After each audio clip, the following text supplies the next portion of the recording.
தொடர்ந்து நாம் ஆண்டுடைய வார்த்தை தியானிக்கும்படியாக ஒரு வசனத்தை வாசிக்கலாம். பிலிப்பியர் 4வது அதிகாரம் 1வது வசனம். பிலிப்பியர் 4:1.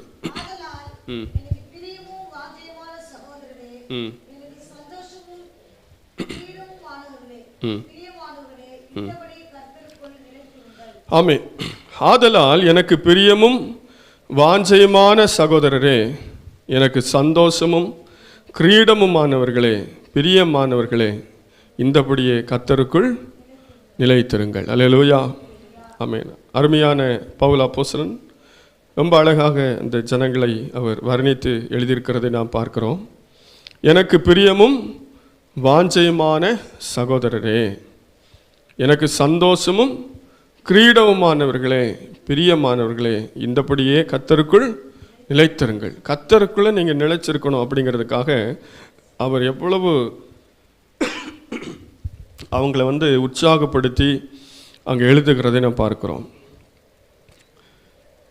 ரொம்ப அருமையான வார்த்தைகள் அந்த இடத்துல பயன்படுத்தப்பட்டிருக்கிறது. அவருடைய எண்ணமெல்லாம் தேவனுடைய பிள்ளைகள் கர்த்தருக்குள்ள என்ன செய்யணும்? நிலைத்திருக்க வேண்டும். அல்லேலூயா. தேவனுடைய பிள்ளைகள் தேவனுக்குள்ளே நிலைத்திருக்கணும். இல்லைன்னா பிரயோஜனமே இல்லை. அல்லேலூயா. ஆகவே பிரியமானவர்களே, கிரீடமானவர்களே, சந்தோஷமானவர்களே, வாஞ்சையானவர்களே என்று சொல்லி அவர் சொல்லுகிற ஒரு வார்த்தை, கர்த்தருக்குள் நிலைத்திருங்கள். அல்லேலூயா. நம்ம எல்லாரும் கர்த்தருக்குள்ளே நிலைத்திருக்க வேண்டும்.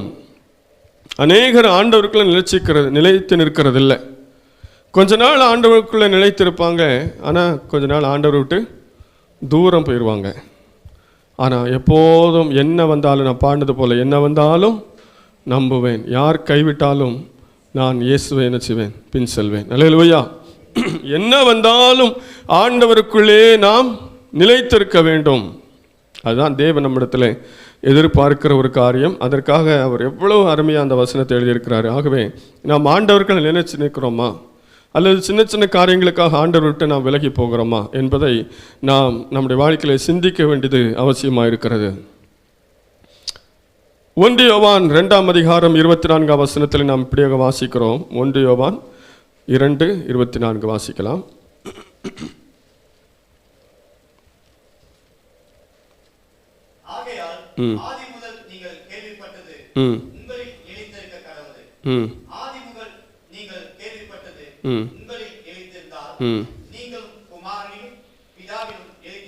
ஆமென். கர்த்தருக்குள் எப்போது நாம் நிலைத்திருக்கிறோம், எப்போது நாம் கர்த்தருக்குள் நிலைத்திருக்க முடியும் என்று பார்க்கும்போது, ஆதி முதல் நீங்கள் கேள்விப்பட்டது உங்களில் நிலைத்திருக்க கடவது. ஆதி முதல் நீங்கள் கேள்விப்பட்டது உங்கள் நிலைத்திருந்தால் நீங்களும் குமாரனிலும் பிதாவிலும் நிலைத்திருப்பீர்கள். அல்லேலூயா. ஆதி முதல் நாம் என்ன கேள்விப்பட்டோம்? ஆண்டவருடைய வார்த்தைகளை நாம் கேட்டுக்கொண்டிருக்கிறோம். அல்லேலூயா. ஆண்டவருடைய வார்த்தைகள் இந்த வேத புத்தகத்தில் எழுதப்பட்டிருக்கிறது. பைபிள் ஆரம்பம் வார்த்தை என்னதான்? ஆதியிலே தேவன் வானத்தையும் பூமியையும் சிருஷ்டித்தார். அல்லேலூயா. இப்போ ஆதி முதல் என்ன நடந்துச்சுன்னு சொல்லி ஆண்டவர் நமக்கு தெளிவாக எழுதி வைத்திருக்கிறார். உலகம் பலவிதமான காரியங்களை சொல்லி கொண்டிருக்கலாம். உலகம் எப்படி தோன்றியது என்று சொல்லி உலகத்தாருக்கு, உலக ஞானிகளுக்கு, விஞ்ஞானிகளுக்கு அவர்களுக்கு தெரியாது. அவர்கள் அவருடைய ஆராய்ச்சியின் அடிப்படையிலே, அவருடைய ஞானத்தின் அடிப்படையிலே அவர்களுக்கு தெரிந்த அளவுக்கு சில காரியங்களை ஆராய்ந்து பல புத்தகங்களை எழுதியிருக்கிறார்களே ஒழிய, உலகம் எப்படி தோன்றினது, ஆதியில் என்ன நடந்தது, ஆதியில் என்னெல்லாம் உருவானது, யார் உருவாக்கினதெல்லாம் வேதம்தான் இந்த உலகத்துக்கு சொல்லி வைத்திருக்கிறது. அல்லேலூயா. அதை விசுவாசிக்கிறவர்கள் மாத்திரம் அறிந்து கொள்ளலாம். விசுவாசிக்காதவர்கள் அதை அறிந்து கொள்ள முடியாது. அல்லேலூயா. ஆகவே ஆதி முதல் என்ன நடந்தது எல்லாம் நாம் தெரிந்து கொள்ளும்படியாக தேவன் நமக்கு மிக தெளிவாக வேதத்தில் எழுதி வைத்திருக்கிறார். ஆதியிலிருந்து என்ன நடந்துட்டு இருக்குது, மனிதர்களுக்கு என்ன ஆண்டவர் சொன்னார், எப்படி நடத்தினார் ஜனங்களை என்றெல்லாம் எழுதப்பட்டிருக்கிறது. அல்லேலூயா. ஆகவே இப்போ நாம் கிட்டத்தட்ட ஒரு அந்த ஆதியாகமம் ஆதாம் ஏவாள் காலத்திலிருந்து ஒரு சுமார் 6000 ஆண்டுகளுக்கு பின்பதாக நாம் வாழ்ந்து கொண்டிருக்கிறோம். இந்த 6000 வருஷமாக என்ன நடந்துட்டு இருக்குதுன்னெலாம் பைபிளில் தெளிவாக சொல்லப்பட்டிருக்கிறது. ஆகவே அதை எடுத்து நாம் மறுபடியும் தியானிக்கிறோம். கர்த்தர் நம்மோடு தொடர்ந்து பேசி கொண்டிருக்கிறார். ஆதி முதல் கேள்விப்பட்ட எல்லா காரியம், எவ்வளவோ பிரசங்கங்களை கேட்குறோம், பாடல்களை கேட்குறோம், ஆண்டோட வார்த்தைகளை வாசிக்கிறோம். இதெல்லாம் கேள்விப்பட்டதெல்லாம் நம்ம நினைச்சக்கூடாது, விட்டுறக்கூடாது. அல்லேலூயா. ஆதி முதல் கேள்விப்பட்டது உங்களில் நிலைத்திருக்க கடவுது. அல்லேலூயா. சிலருக்கு போன வாரம் பண்ண பிரசங்கம் என்னன்னு கேட்டாலே தெரியாது. அல்லேலூயா. அப்போ கேட்டுட்டு அப்படியே என்ன செய்துறது, விட்டுறது. ஒவ்வொரு வாரமும் பிரசங்களை கேட்குறோம், பாடல்களை பாடுறோம், ஆனால் அது நம்ம மனசில் வைக்கிறதில்ல. அது யாருடைய மனதில் இருக்கிறதோ அவர்கள் தான் கர்த்தருக்குள் நிலைத்திருக்க முடியும். அல்லேலூயா, அல்லேலூயா. அப்போ கேள்விப்படுகிற காரியம் ஒரு நேரப்போக்குக்காக அல்ல, ஏதோ ஒரு பொழுதுபோக்குக்காக அல்ல, ஏதோ இம்மைக்காக அல்ல. ஆண்டோட வார்த்தைகள் எல்லாம் ஜீவனுள்ள வார்த்தைகள். அவைகளை நாம் கேட்டு நம்முடைய உள்ளத்திலே அதை பதித்து வைக்கும்போது தான் நாம் கர்த்தருக்குள் நிலைத்திருக்க முடியும். அங்கே சொல்லப்பட்டது கர்த்தருக்குள் நிலைத்திருங்கள். அப்போ கர்த்தருக்குள் எப்படி நிலைத்திருப்பது? கர்த்தருக்குள் நிலைத்திருக்கணும் அப்படின்னு சொன்னால் ஆண்டுடைய வார்த்தைகள் எல்லாம் முதலாவது நம்முடைய வாழ்க்கைக்குள்ளே கடந்து வர வேண்டும், அதற்கு கீழ்ப்படிய வேண்டும், அதை நன்றாக நம்முடைய இருதயத்திலே நாம் பதித்து வைத்து கொள்ள வேண்டும். அப்பொழுது தான் நாம் கர்த்தருக்குள்ளே நிலைச்சு நிற்க முடியும். இதெல்லாம் தேவையே இல்லை. இந்த பைபிள்லாம் வசனம் எல்லாம் சிலர் வசனம் எதுவுமே ஒரு வசனம் கூட என்ன செய்யாது, ஒருத்தருக்கும் தெரியாது. அல்லேலூயா, அல்லேலூயா. வேத புத்தகம் நமக்கு மிகவும் முக்கியமானது.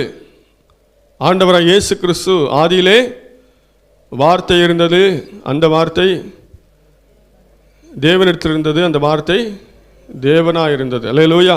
இப்போ வார்த்தையாகி இயேசு கிறிஸ்து இந்த வேத வசனத்தின் மூலமாக வெளிப்படுகிறார். அல்லேலூயா. இப்போ பைபிள் எவ்வளோ முக்கியம் அப்படிங்கிறத பார்த்துக்கோங்க. நிறைய பேர் சர்ச்சுக்கு வரும்போது பைபிள் என்ன செய்கிறதில்ல, எடுத்துகிட்டு வர்றதில்லை. அல்லேலூயா.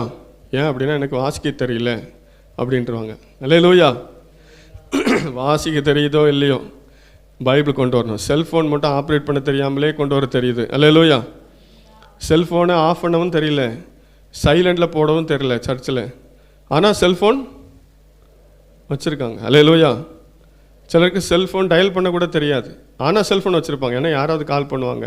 ஒன்றுமே தெரியாமல் செல்ஃபோன் வச்சுருக்கும் போது வாசிக்க தெரியாமல் பைபிளை கொண்டு வர்றது ஒன்றும் தப்பு இல்லை. அல்லேலூயா. யாராவது வெளியே நிறுத்திடுவாங்களா? உங்களுக்கு வாசிக்க தெரியுமா, தெரிஞ்சாதான் கொண்டு வரணும்னு வெளியே நிறுத்தியா போகிறாங்க? இல்லை. அல்லேலூயா, அல்லேலூயா. வாசிக்க தெரியுதோ இல்லையோ வேதத்துக்கு நம்ம என்ன செய்யணும், முக்கியத்துவம் கொடுக்கணும். அல்லேலூயா. யார் வேதத்துக்கு முக்கியத்துவம் கொடுக்குறாங்களோ அவங்க தான் கர்த்தருக்குள் நிலைத்திருக்க முடியும். இரண்டாவது இன்னொரு வசனத்தை கூட வாசிக்கலாம். அதே 1 யோவான் 3ஆம் அதிகாரம் 24ஆம் வசனத்தை வாசிங்க. 1 யோவான் 3:24. அவருடைய கட்டளைகளை கைக்கொள்ளுகிறவன் அவரில் நிலைத்திருக்கிறான், அவரும் அவன் நிலைத்திருக்கிறார்.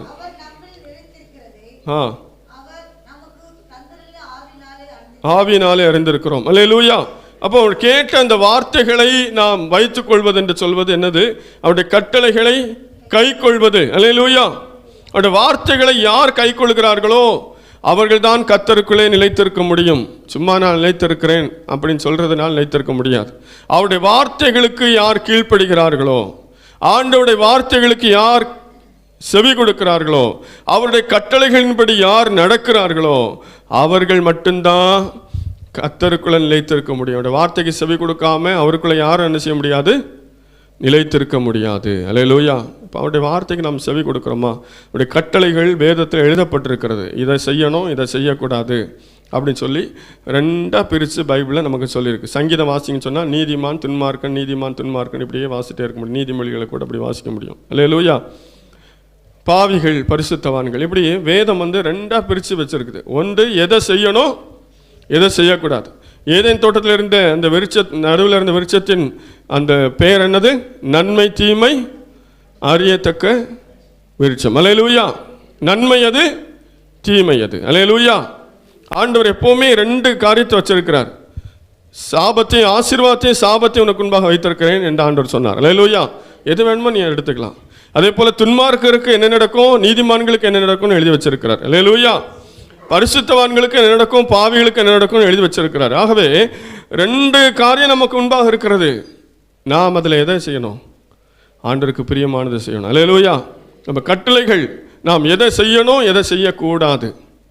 ஆண்டவர் சொன்னார், இந்த தோட்டத்தில் இருக்கிற சகல விருட்சத்தின் கனிகளை நீங்கள் என்ன செய்யலாம், புசிக்கலாம். ஆனால் அந்த நடுவில் இருக்கிற நன்மை தீமை அறியத்தக்க கனியை என்ன செய்யக்கூடாது, நீங்கள் பறித்து புசிக்கக்கூடாது அப்படின்னு ஆண்டவர் சொல்லியிருந்தார். அது புசிக்கும் நாளிலே நீங்கள் சாகவே சாவீர்கள் என்று ஆண்டவர் தெளிவாக சொல்லியிருந்தார். ஆனால் அவங்க எல்லாத்தையும் புசித்தாங்க, அதையும் என்ன செய்தாங்க? அப்போ பாவம் என்னது? செய்யக்கூடாது செய்கிறது தான் என்னது? பாவம். அல்லேலூயா. ஆகவே அவருடைய கட்டளைகளுக்கு நாம் கீழ்ப்படிய வேண்டும். வேதத்திலே நாம் என்னெல்லாம் செய்யக்கூடாது எழுதியிருக்கிறதோ அதெல்லாம் நம்ம செய்யவே கூடாது. எதெல்லாம் செய்யணும் எழுதியிருக்கோ அதை செய்யணும்.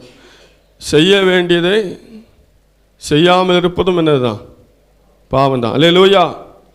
செய்ய வேண்டியதை செய்யாமல் இருப்பதும் செய்யக்கூடாததை செய்வதும் பாவம். இதுதான் பாவத்தினுடைய விளக்கம். பாவம்னா என்ன அப்படின்னு கேட்கக்கூடாது. எல்லாம் ஆண்டவர் எழுதி வச்சிருக்க மாட்டார். அல்லேலூயா. சிலர் கேட்பாங்க, டிவியில் சினிமா பார்க்கக்கூடாதுன்னு பைபிளில் எழுதி வச்சிருக்குதா? அல்லேலூயா. இன்றைக்கி நிறைய ஊழியக்காரங்க சினிமா பார்த்துட்டு ஸ்டேட்டஸில் போடுற அளவுக்கு ஆகிப்போச்சு. நான் பார்த்தேன், நீங்களும் பாருங்கன்னு சொல்லி. எங்கே போயிட்டுருக்கு பாருங்கள். பார்த்தா ஒழுங்காக பேசாமலாவது இருக்கலாம். நானும் பார்த்துட்டேன், நீங்களும் என்ன செய்யுங்க, பாருங்கள். அல்லேலூயா. உலகம் அப்படி போயிட்டு ரொம்ப கடைசி காலத்தில் வந்துட்டோம். எங்கே போய் நிற்க போகுதுன்னு தெரில. ஆகவே சிலர் கேட்பாங்க, சினிமா பார்க்கக்கூடாதுன்னு பைபிளில் இருக்குதா? எங்கேயாவது இருக்கா? ஏன் பைபிளில் இல்லை. அல்லேலூயா. சிகரெட் பீடி குடிக்கக்கூடாதுன்னு பைபிளில் இருக்குதா? அல்லேலூயா. இப்படிலாம் கேள்வியெல்லாம் நினச்சிவாங்க, வித்தியாசமாக கேட்பாங்க. அல்லேலூயா. அதான் ஒரே வார்த்தை, செய்ய வேண்டியதை செய்யாமல் இருப்பதும் செய்யக்கூடாததை செய்வதும் பாவம். அல்லேலூயா. அவ்வளோதான். இதை நல்லா தெரிஞ்சுக்கிட்டோன்னு சொன்னால் எதை செய்யணும் எதை செய்யக்கூடாதுன்னு நமக்கே புரியும். இதுக்கு தனித்தனியாக எழுதி வைக்க வேண்டியதில்லை. அது நல்ல ஆண்டவருடைய வார்த்தை கீழ்ப்படுகிறவங்களுக்கு நல்லாவே தெரியும் எதை செய்யணும் எதை செய்யக்கூடாதுன்னு சொல்லி. ஆண்டவர் நமக்கு மனசாட்சி தந்திருக்கிறார். அந்த மனசாட்சியின் அடிப்படையில் நாம் வேத வசனத்திற்கு கீழ்ப்படியும் போது கர்த்தருக்குள்ளே நாம் நிலைத்திருக்க முடியும். அல்லேலூயா. அப்போ நிறைய பேர் இன்றைக்கி ஆண்டவர் கீழ்ப்படியாததுனால நம்ம நினைக்கிறோம் நாம் கர்த்தருக்குள்ளே தான் இருக்கிறோம் அப்படின்னு நம்ம நினைக்கிறோம். அல்லேலூயா. நான் ஆண்டவருக்குள்ளே தான் இருக்கிறேன், ஐ எம் இன் கிரைஸ்ட். ஆனால் நம்ம வாழ்க்கையில் அதுக்கும் நமக்கு சம்மந்தமே இல்லை. அல்லேலூயா. நம்ம எப்படியோ வாழ்ந்துக்கிட்டு இருக்கோம். ஆனால் சொல்கிறதெல்லாம் நான் கர்த்தருக்குள் நிலை நிற்கிறேன், நான் ஆண்டவர் பிள்ளை, நான் ஆண்டவருக்குள்ளே இருக்கிறேன், நான் கர்த்தருக்குள்ளே இருக்கிறேன், நான் ஞானஸ்நானம் எடுத்திருக்கிறேன், நான் அபிஷேகம் பெற்றிருக்கிறேன், நான் ஆவியில் இருந்து ஆராதிக்கிறேன், நான் ஊழியம் செய்கிறேன், அதை செய்கிறேன், இதை செய்கிறேன்னு சொல்கிறோம். ஆனால் அதெல்லாம் நமக்கு அடையாளம் இல்லை. நம்ம ஆண்டோடைய வார்த்தையை கீழ்ப்படிஞ்சாதான் நம்ம ஆண்டோடைய பிள்ளைங்க, அவருக்குள்ளே நம்ம இருக்க முடியும். அல்லேலூயா.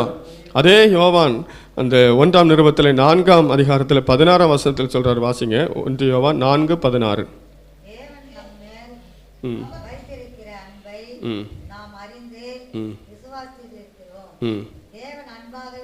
தேவன் அன்பாகவே இருக்கிறார். அன்பில் நிலைத்திருக்கிறவன் தேவனில் நிலைத்திருக்கிறான், தேவனும் அவனில் நிலைத்திருக்கிறார். அல்லேலூயா. தேவனில் நிலைத்திருக்கிறேன் என்று சொல்லுகிறவர்கள் நான் வாசித்தோம், தேவனுடைய வார்த்தைகளுக்கு கீழ்ப்படிய வேண்டும். இங்கே சொல்லப்பட்டிருக்கிறது அன்பில் நிலைத்திருக்க வேண்டும். அல்லேலூயா. அன்பில் யார் நிலைத்திருக்கிறார்களோ அவர்கள் தேவனில் நிலைத்திருக்கிறார்கள். அன்பு தான் முக்கியம். அன்புக்கு விரோதமான காரியத்தை நம்ம என்ன செய்யக்கூடாது. அன்புள்ளவர்கள் என்ன செய்வாங்க, அன்புள்ளவர்கள் என்ன செய்ய மாட்டாங்க அப்படின்னு சொல்லி 1 கொரிந்தியர் 13ஆம் அதிகாரத்தில் வாசிக்கிறோம். அன்பு தன்னை புகழாது, இருமாப்பாயிராது, தற்பொழிவை நாடாது, இப்படியெல்லாம் வாசிக்கிறோம். அல்லேலூயா. அயோக்கியமானதை செய்யாது என்று வாசிக்கிறோம் இல்லையா?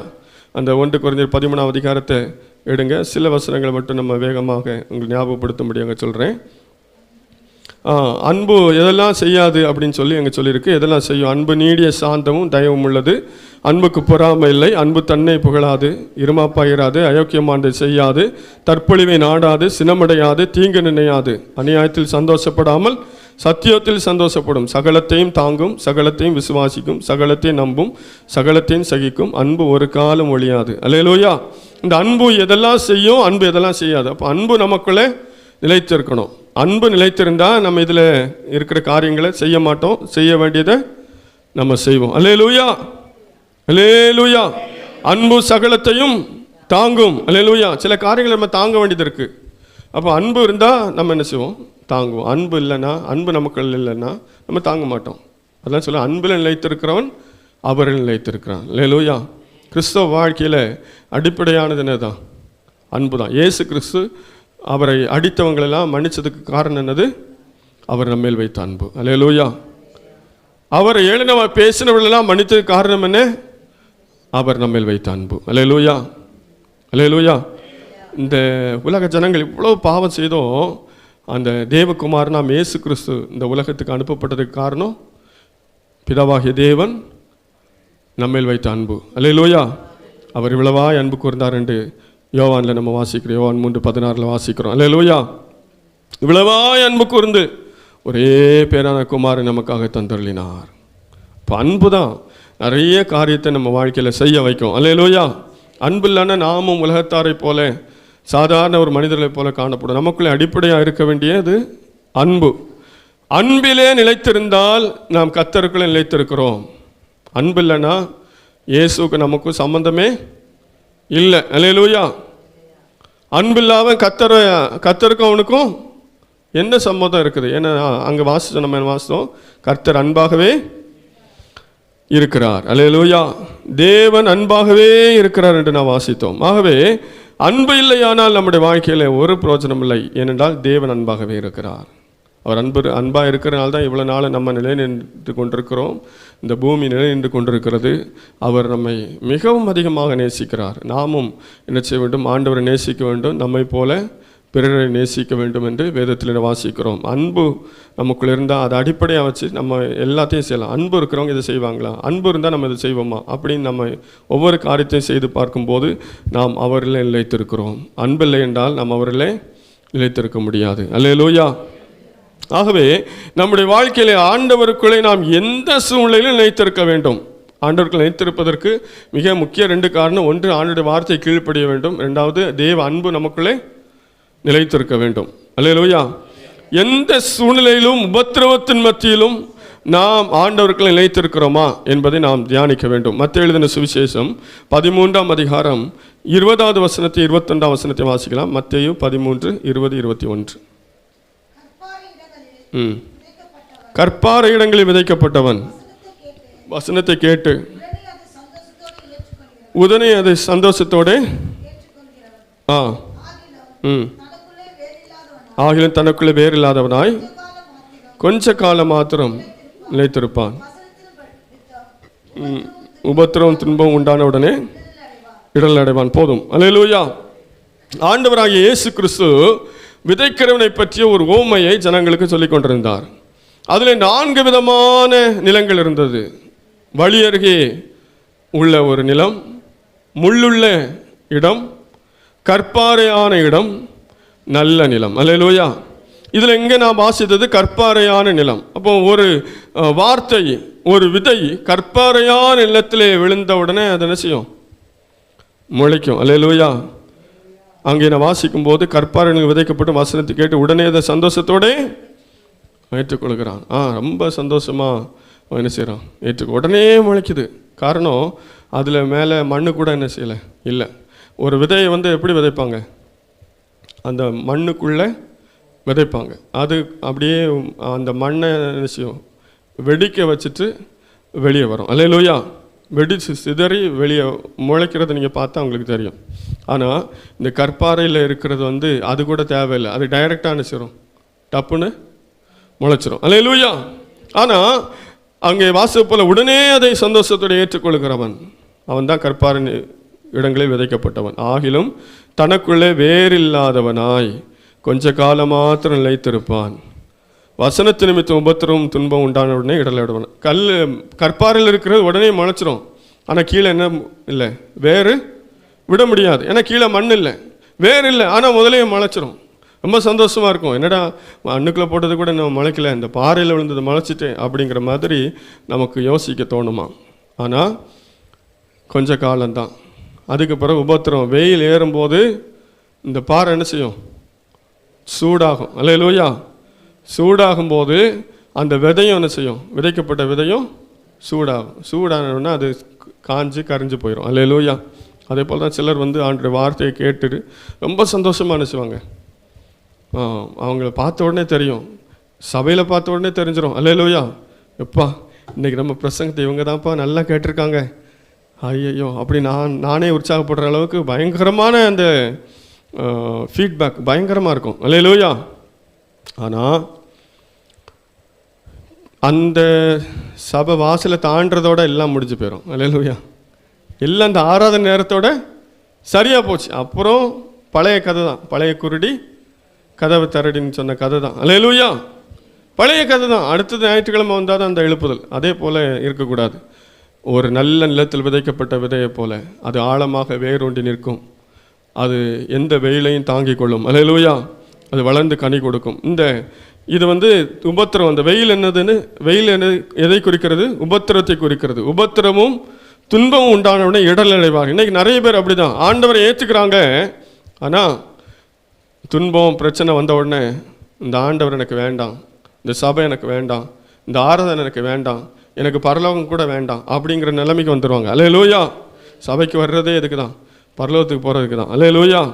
ஆனால் எனக்கு பரலோகமும் வேண்டாம், ஆண்டவரும் வேண்டாம், நான் நரகத்துக்கு போனாலும் பரவாயில்ல அப்படிங்கிற நிலைமைக்கு சிலர் வந்துடுவாங்க. ஒரு சின்ன உபத்திரவம், ஒரு சின்ன வியாகுலம், ஒரு சின்ன துன்பம், ஒரு சின்ன கஷ்டம், கொஞ்சம் பலவீனம், கொஞ்சம் வியாதி வந்த உடனே சில ஆண்டவரே நினைச்சிருவாங்க, மறுதளிச்சிருவாங்க. ஆண்டவர்களை நிலைத்திருக்க முடியல, ஆண்டவர்கிட்ட விலகி தூரமாக போயிடுவாங்க. அப்புறம் மீண்டும் கொஞ்ச நாள்லாம் சரியான பிறகு வருவாங்க.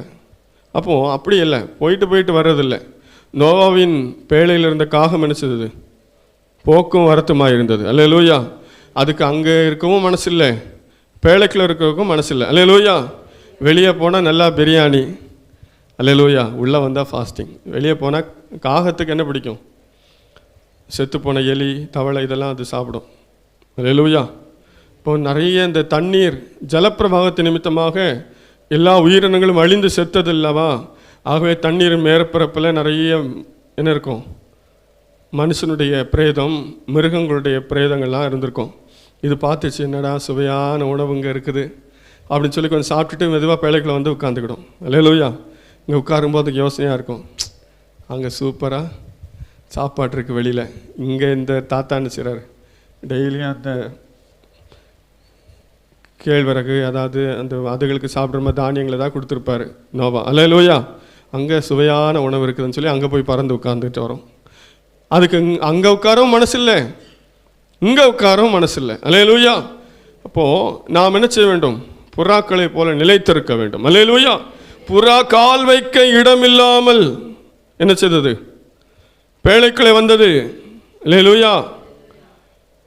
ஆகவே காகத்தை வச்சு ஒன்றும் கண்டுபிடிக்க முடியல, இது எதுக்கு போகுது எதுக்கு வருதுன்னே தெரில. ஏன்னா இதுக்கு அங்கே விசித்தமான விஷயம் எங்கே இருக்குது? தண்ணியில் இருக்குது. அல்லேலூயா. ஆனால் புறா அதிலெல்லாம் என்ன செய்யுது? கால் வைக்காது. அதில் கால் வைக்க இடம் இல்லாமல் உள்ளே வந்துடுச்சு. அடுத்த முறை அது ஒரு ஒலிவ இலையை என்ன செய்யுது? கொத்தி கொண்டு வந்தது. அல்லேலூயா. ஆகவே நம்ம காகத்தை போல இருக்கக்கூடாது, புறாவை போல இருக்கணும். அல்லேலூயா. நாம் நிலைத்திருக்க வேண்டும். ஓடி அங்கே இங்குமா போயிட்டு இருக்கக்கூடாது, கர்த்தருக்குள்ள நிலைத்திருக்கணும். அதுதான் தேவன் விரும்புகிறார். அப்போஸ்தலனாகிய பவுல் ரொம்ப அதற்காக அங்கே மிக அருமையான வார்த்தைகளை சொல்லி அங்கே எழுதி வைத்திருக்கார். ஆகவே உபத்திரம் வரும்போது நாம் ஆண்டவருக்குள்ள நிற்கிறோமா இல்லை ஆண்டவர் விட்டு விலகி போகிறோமா? நாம் ஆண்டவர் விட்டு விலகி போகிறோம் அப்படின்னா நாம் கற்பாறை நிலத்தில் இருக்கிறோம். நம்முடைய இருதயம் கற்பாறை போன்றிருக்கிறது. நம்முடைய இருதயம் பண்படுத்தப்பட வேண்டும். அல்லேலூயா. அல்லேலூயா. நம்முடைய இருதயத்தை உடைத்து நாம் ஆண்டவருக்கு ஒப்பு கொடுக்க வேண்டும். அப்பா, உமக்காக கனி கொடுப்பேன், உமக்காக வாழுவேன், உங்களுடைய வார்த்தையின்படி நடப்பேன் ஆண்டவரே அப்படின்னு நம்ம ஒப்பு கொடுக்கணும். நம்முடைய இருதயத்தை கடினப்படுத்தி வைத்திருந்தால் நாம் கற்பாறையான நிலத்தில் விதைக்கப்பட்ட விதை போல தான் இருப்போம். ஆண்டவருக்காக பலன் கொடுக்க முடியாது. நம்முடைய வாழ்க்கையில் எந்த பிரயோஜனமும் இல்லை. வசனத்தை கேட்கிறதோடு சரி, உடனே அது காய்ந்து போகிறது, அதில் பலன் இல்லை. ஆகவே உபத்திரவத்தின் மத்தியிலும் நிலை நிற்கிறவர்களாய் நாம் இருக்க வேண்டும். மத்தேயு எழுதின சுவிசேஷம் 10ஆம் அதிகாரம் 22ஆம் வசனத்தை வாசிங்க.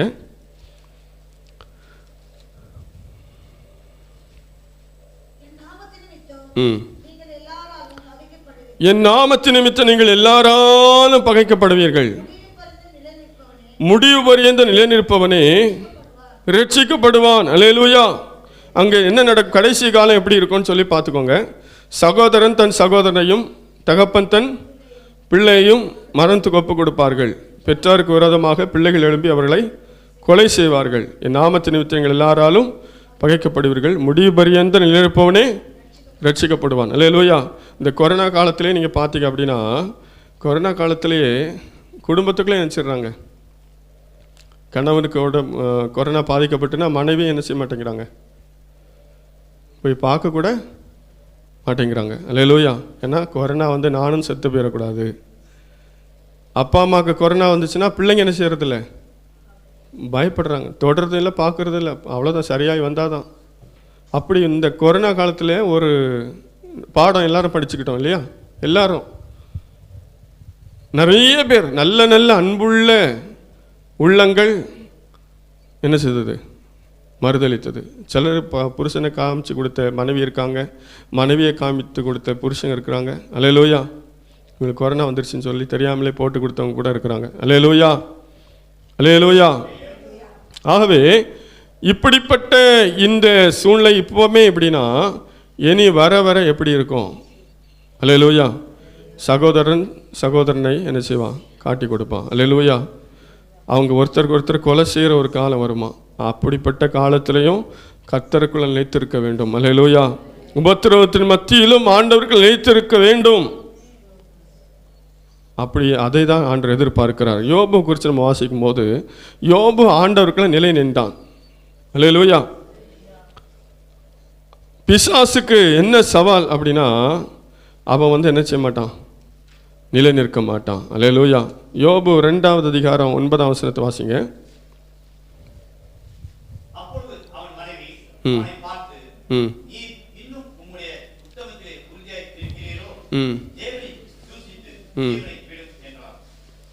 ஆமென். அல்லேலூயா.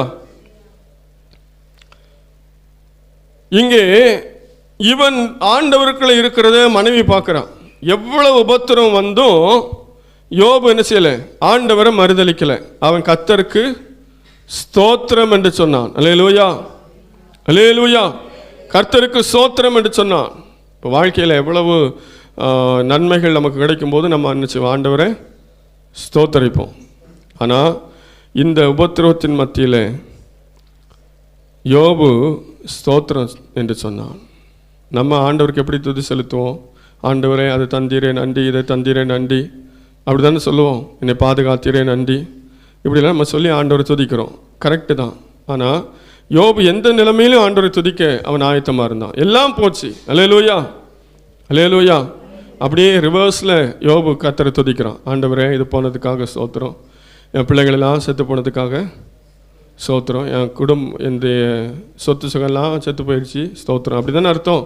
கர்த்தர் கொடுத்தார், கர்த்தர் எடுத்தார், கர்த்தர் நாமத்துக்கு ஸ்தோத்திரம். அப்படின்னா என்ன அர்த்தம்? எல்லாம் போச்சு, அதுக்காக ஸ்தோத்திரம். அல்லேலூயா. பிசாசு பார்த்தா, என்னடா இவன் இவ்வளோ தூரம் பண்ணியும் இதை ஒன்றும் செய்ய முடியல அப்படின்னு சொல்லி மீண்டும் அவன் ஆண்டோட சந்நிதியில் என்ன செய்கிறான், போய் நிற்கிறான். அல்லேலூயா, அல்லேலூயா. 3ஆம் வசனத்தை வாசிங்க. 2வது அதிகாரம் 3ஆம் வசனத்தில், அப்பொழுது கர்த்தர் சாத்தானை நோக்கி, யோபின் மேல் கவனம் வைத்தாயோ?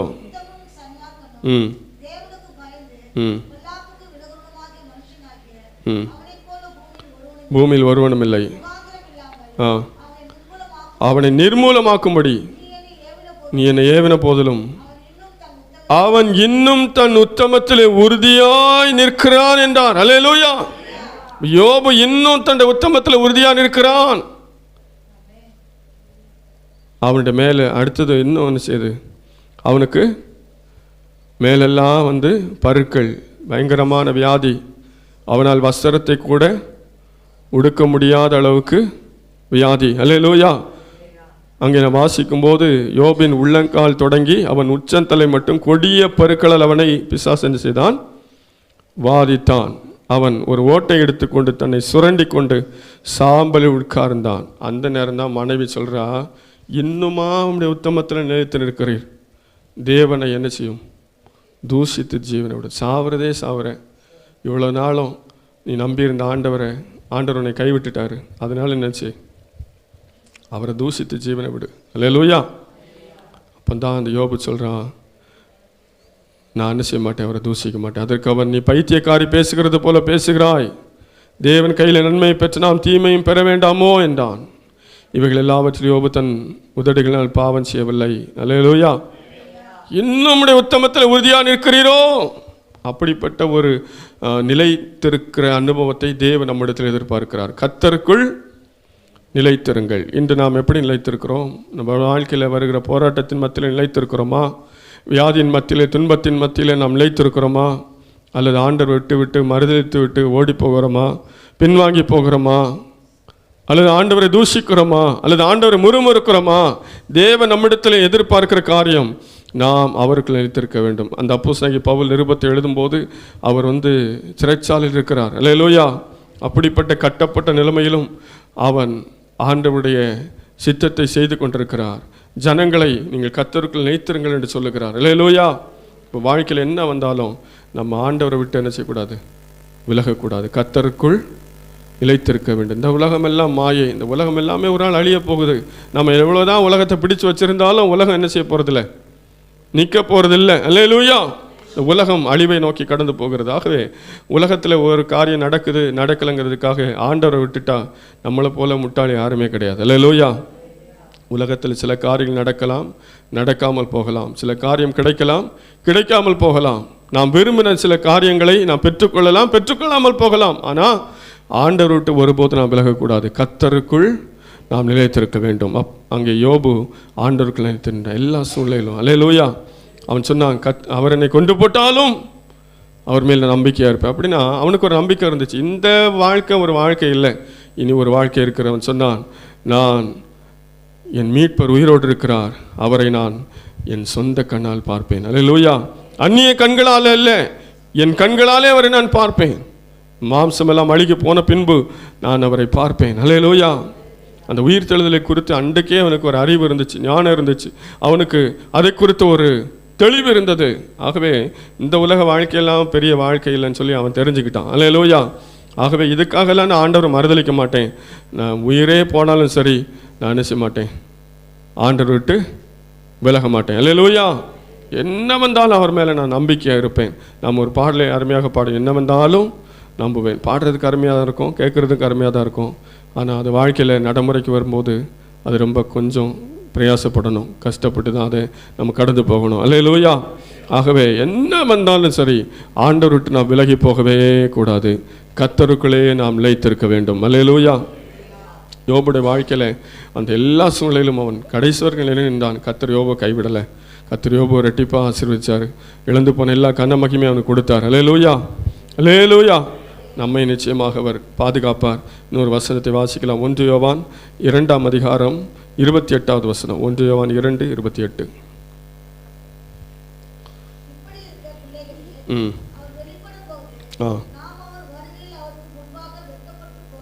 நாம் அவர் வருகையில் அவருக்கு முன்பாக வெட்கப்பட்டு போகாமல் தைரியம் உள்ளவர்களாக இருக்கும்படிக்கு அவரில் நிலைத்திருங்கள். அல்லேலூயா! அப்போ எதுக்காக அவரில் நிலைத்திருக்க வேண்டும்? அவர் வருகையிலே நாம் வெட்கப்பட்டு போகாமல் இருக்கும்படிக்கு அவரில் நாம் நிலைத்திருக்க வேண்டும். அல்லேலூயா! அல்லேலூயா! அவர் வருகையிலே நாம் வெட்கப்பட்டு போகாமல் நிலைத்திருக்கும்படிக்கு அவரில் நிலைத்திருக்க வேண்டும். ஆண்டவர் வரும்போது யார் நிலைத்திருக்கிறார்களோ அவர்கள் தான் என்ன செய்ய முடியும்? அவரை சந்திக்க முடியும். அல்லேலூயா! அவருக்குள்ள நிலைத்திருக்காமல் இருந்தால் அவரை நாம் சந்திக்க முடியாது. நாம் வெட்கப்பட்டு நிற்போம், நாம் கைவிடப்படுவோம், நாம் நரகத்திலே தான் தள்ளப்படுவோம். ஆகவே நாம் கர்த்தருக்குள் நிலைத்திருக்கும் போது அவர் வரும்போது நிச்சயமாக அவரோடு கூட நாம் சேர்த்து கொள்ளப்படுவோம். அல்லேலூயா! ஆண்டவராக இயேசு சீக்கிரமாய் வரப்போகிறார். அல்லேலூயா! அவருடைய பிள்ளைகளை தம்மோடு சேர்த்துக்கொள்ள வரப்போகிறார். இந்த உலகத்தில் வருகிற எல்லா சூழ்நிலையிலும் எந்த நிலைமையிலும் ஆண்டவருக்கு நிற்கும்போது அவர் நிச்சயமாக நம்மை அழைத்து செல்வார். கண்களை மூடி நாம் ஆண்டவர் நோக்கி பார்ப்போம். ஹல்லேலூயா! ரிபகன சகன ரபகனம். ஆமென், ஆமென், ஆமென், ஆமென், ஆமென். ஹல்லேலூயா! ஹல்லேலூயா! ஹல்லேலூயா! ஆமென். ஒரு நாள் ஆண்டவருக்கு முன்பாக நாம் நிற்க போகிறோம். அவரை போல நாம் மாறப்போகிறோம். இந்த மகிமையின் சரீரம் நமக்கு கொடுக்கப்பட போகிறது. ஹல்லேலூயா! ஸ்தோத்திரம், ஸ்தோத்திரம், ஸ்தோத்திரம். ஆமென். ஹல்லேலூயா! இந்த வாழ்க்கையில் வருகிற போராட்டங்கள், உபத்திரவங்கள் மத்தியில் நாம் நிலைநிற்க வேண்டும். அவருக்குள்ளே நாம் நிலைநிற்க வேண்டுமானால் அவருடைய கட்டளைகளுக்கு நாம் கீழ்ப்படிய வேண்டும். அவருடைய அன்பிலே நிலைத்திருக்க வேண்டும். 1 கொரிந்தியர் 13ஆம் அதிகாரத்தில் அன்பின் கிரியைகளை குறித்து நாம் வாசிக்கிறோம். அடிக்கடி அதை எடுத்து வாசிங்க. நம்முடைய வாழ்க்கைக்கு அது ஒத்து போகுதா? இந்த வசனங்களுக்கு சரியாக நான் வாழ்ந்து கொண்டிருக்கிறோமா? அதுக்காக தான் எழுதி வச்சிருக்கிறாரு. இன்னும் நம்ம எதில் குறைப்பட்டிருக்கிறோம், இன்னும் நம்ம என்ன செய்யணும், இன்னும் நம்ம என்ன செய்யக்கூடாது, இதெல்லாம் பார்த்து பார்த்து ஒவ்வொரு நாளும் ஆண்டவருக்குள்ளே வாழணும். கர்த்தருக்குள் நிலைத்திருங்கள், கர்த்தருக்குள் நிலைத்திருங்கள். என்ன வந்தாலும் சரி, ஆண்டவர்கிட்ட விலகி போக வேண்டாம். அப்போஸ்தலனாகிய பவுல் சொல்லுகிறார், அதே பிலிப்பியர் நிருபத்திலே அவர் எப்படி ஆண்டவரை பின்பற்றினார், எப்படி ஆண்டவருக்காக நிலை நிற்கிறார் என்று அங்கே அவர் சொல்லிக் கொண்டிருக்கும் போது 3ஆம் அதிகாரத்தில் 11ஆம் வசனம் சொல்லுகிறார், அவருக்காக எல்லாவற்றையும் நஷ்டம் என்று விட்டேன், குப்பையுமாக எண்ணுகிறேன் என்று சொல்லுகிறார். இப்படியாக ஆண்டவருக்குள்ள நான் இருக்கணும், ஆண்டவர் சித்தம் செய்யணுங்கிறதுக்காக இந்த வாழ்க்கை எல்லாவற்றையும் நஷ்டம் என்று விட்டு விட்டார். ஒரு பகன சகன ரபகனமா அப்பா இயேசுவே, ஆமென், அல்லேலூயா.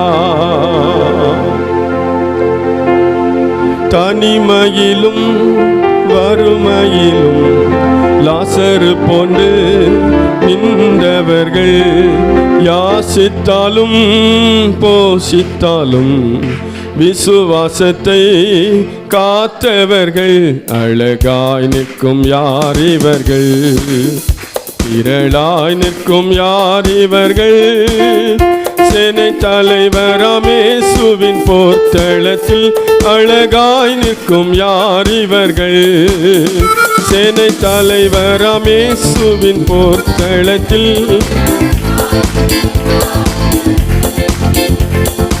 ஆட்டுக்குட்டிதான் இவர் கண்ணீரை அற அகற்றி துடைத்திடுவார், அழைத்து செல்வார் இன்ப ஊற்றுக்கே, அள்ளி பருக இயேசுதாமே, அழகாய் நிற்கும் யார் இவர்கள், நிழலாய் நிற்கும் யார் இவர்கள், சேனை தலைவராம் இயேசுவின் போர்க்களத்தில் அழகாய் நிற்கும் யார் இவர்கள், ஆமென், சேனை தலைவராம் இயேசுவின்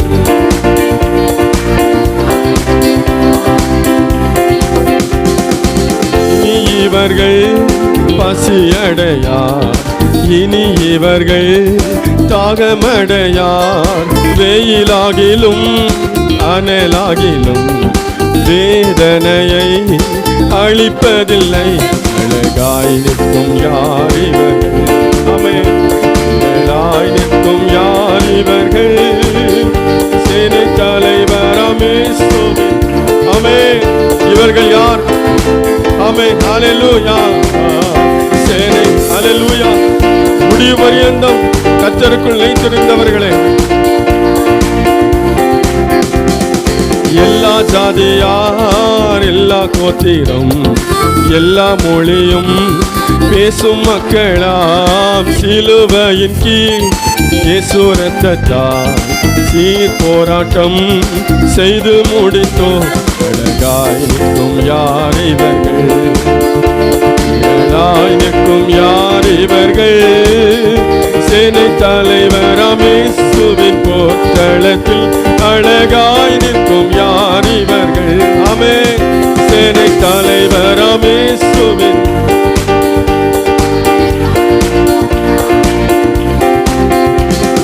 வெள்ளை அங்கியை தரித்துக் கொண்டு வெள்ளை கூறுத்தாம் கோலை பிடித்து ஆர்ப்பரிப்பார் சிங்காசன முன்பு, ஆட்டுக்குட்டிக்கே மகிமையன்று, அழகாய் நிற்கும் யார் இவர்கள், திரளாய் நிற்கும் யார் இவர்கள், சேனை தலைவராம் இயேசுவின் போர்க்களத்தில் அழகாய் நிற்கும் யார் இவர்கள், ஆமென், சேனை தலைவராம் இயேசுவின் அழகாய் நிற்கும்,